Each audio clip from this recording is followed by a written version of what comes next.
how much they complained about Florida State getting the respect that Florida State was getting for the simple point that they hadn't lost. Right. We both know, and everybody knows, Ohio State is simply in the position they're in because they have not lost.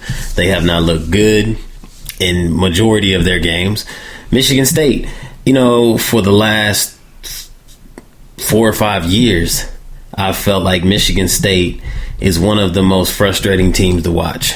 Exactly. I mean, talent-wise, skill positions, defense, collective, the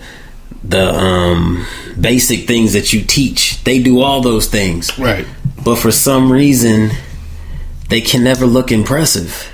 It's always a last quarter heroic. It's always hold on and get. I don't know. It's funny because I feel the same way about the Big Ten in football.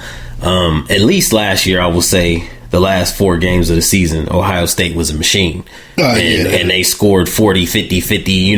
They ran everybody off the field the last 4 games of the season. Just out physical. And at least going into the playoffs, you said, okay, you gotta watch this team. This year, it's kind of like the Golden State situation when people were saying they didn't know if Golden State would be hungry. When I watched them, I don't know if Ohio State to me seems like a team that ain't hungry. We won the title, and now they're like, we the best team. We just gonna win it somehow, some way. So I don't really know what to expect. I think playing in the shoe is a big advantage. They get every big game at don't let it be a pass interference call. Don't let it be a holding on a defensive line. It's getting called every time in Ohio State's favor. But I'll probably lean towards Ohio State for that very factor. They're favored by 2 scores. Yeah, and Michigan State is, if there was another team in the Big Ten that didn't look good, equally, it would be Michigan State. So I think the only thing we really have here is that there's the pressure. I think Ohio State has made this game bigger than it is now because of the fact that they've been. This is the first team in several weeks that it's a big game. It's worth game day, college game day being in Columbus, right down the road. And they've mentioned that, we circled this game on our calendar months back. So, they've made this game bigger than what it probably is. I wonder if that'll work against them.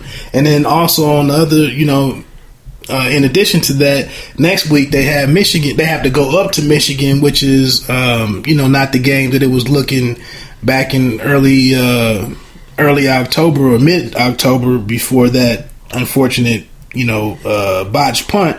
But it's still a big rivalry game. This is the first time that, Urban will square off against Harbaugh.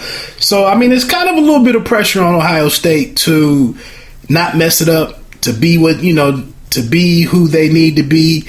Obviously, you have a one-loss team in Alabama in front of you, which we could get into that, but I want to keep this short.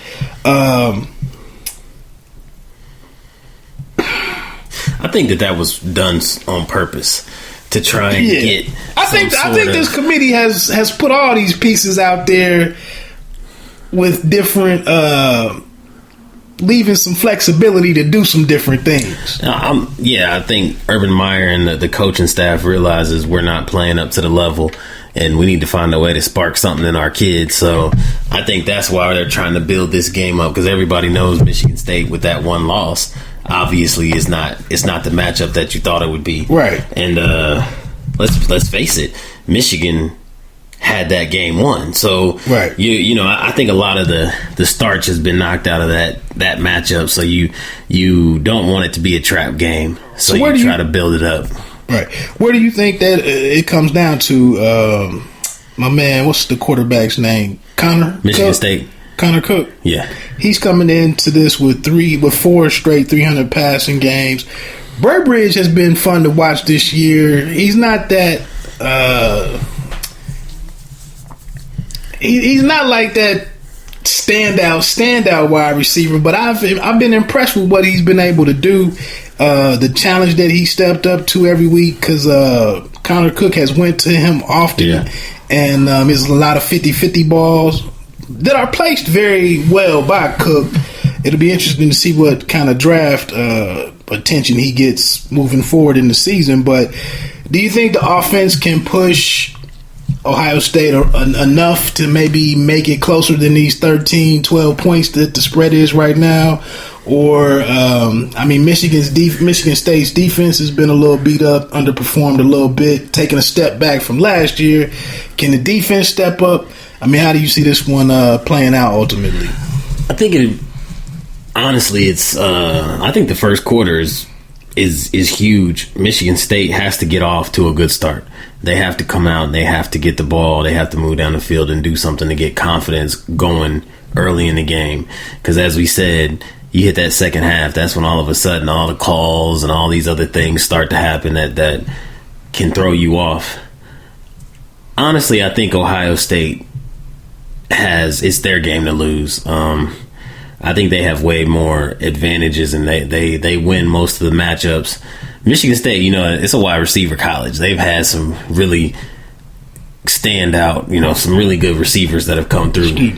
So I'm not shocked that they got another guy this year, putting up some decent numbers he may even make his way into the Blitnikoff talk.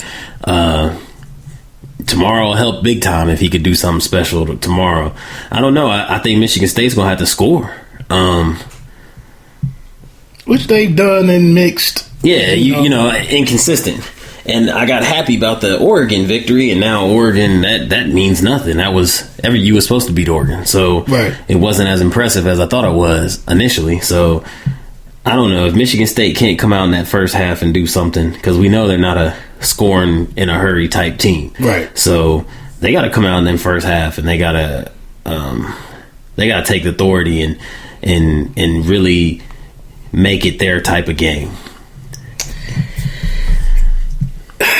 Yeah, I'm with you, man. I mean, like I said, this game has kind of lost its luster. They've had some close ones with Rutgers, the Nebraska situation. You would have hoped that game wouldn't have come down to the one play.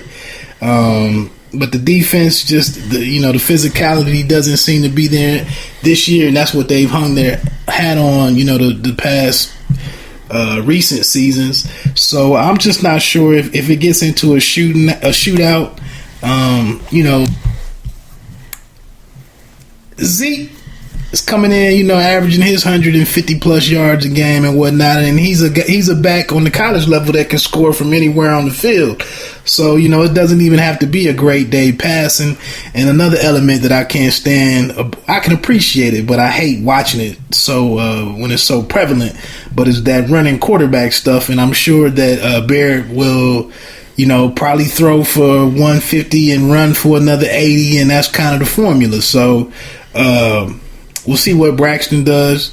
And but yeah, I honestly I think Michigan probably has a better chance next week, but we won't get into that. With Ohio State being in Michigan Stadium or the Big House, it's probably a better situation for there to be an upset or the end of this 30-game streak in the Big Ten.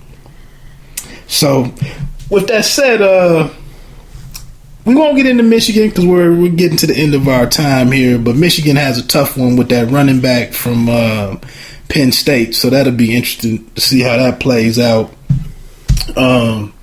Any final thoughts, man? Y'all were talking earlier about the Pacquiao potential opponent for Pacquiao. Mm-hmm. I'm going to say this is biased, but in boxing, I've always had my favorite trainer of all time, man. I just love the dude's energy. I love his passion. I'm not a Bradley fan at all.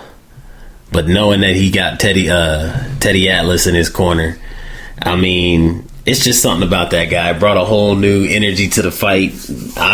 I can't tell you how many times when the in between rounds I go get a drink, I go to the bathroom. I couldn't wait to see what Teddy had to say. The way he motivates you, the different ways that he talks to him and stuff. The analogy. Yeah, the fire. There's a fire coming. We're firemen. Right.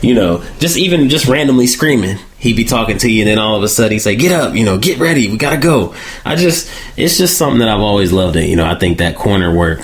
So many of these guys today fight, and you look in their corners, and you're like, "What are they saying to this guy? Like, what are they watching the same fight?" So having said that, I guess I'm saying I would like to see him either do another Provodnikov fight or a Manny Pacquiao fight. And, you know, it's just a good time for sports right now. We got basketball back. We got the boxing. We got MMA. Golden State getting ready to tip off here. Yep.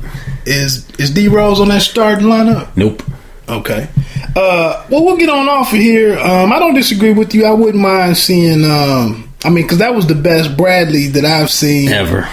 So that would be interesting to see him going there with that approach. It was a comment I thought while you were mentioning that. It's not gonna come to me real quick, but like you said, it's a lot of stuff going on. So a lot of sports going on in general. I was gonna ask you about this Billboard list, man. What was that? Well, we've already went long enough. So with that said, I'm gonna go on and get out of here. Like I said, check out tomorrow all the college football games, NFL, and then boxing tomorrow night. So that's a great night. And we're out of here. Take it easy. Have a good night.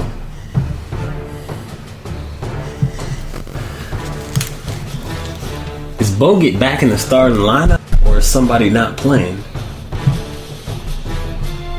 I don't think Chicago got a chance in this game, man. And I forget who they play in their next two games, but I'm pretty sure they're about to go 16-0.